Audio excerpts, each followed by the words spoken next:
JOCELYN GECKER, Associated Press California, the first state in America to put in place a coronavirus lockdown, is now turning a page on the pandemic.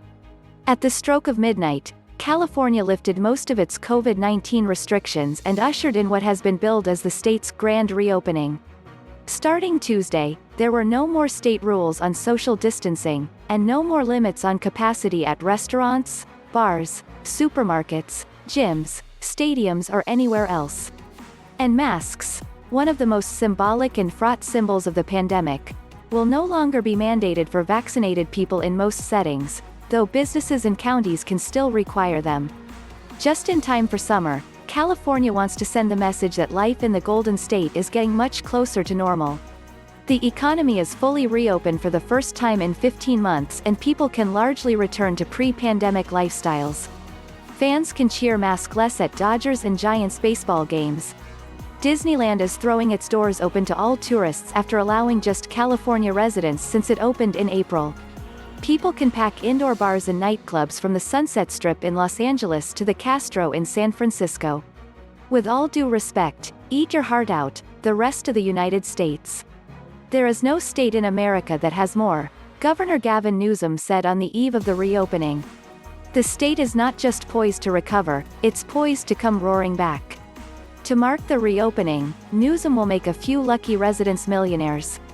In a made-for-TV main event, the governor will draw 10 names of residents who have received at least one vaccine dose and award each one $1.5 million.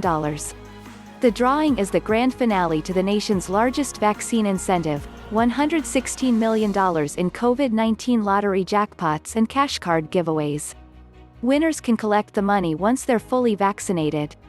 Tourism was among the hardest-hit industries during the pandemic and now wants to make up for lost time.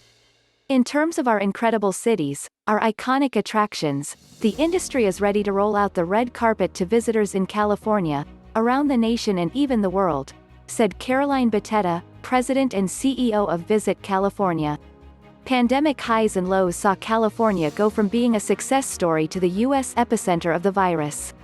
As the first in the country to impose a statewide shutdown in March 2020, California's businesses were just starting to reopen last June when cases started rising and restrictions were imposed again. By summer's end, a darker reality set in as California hurtled toward a deadly winter surge.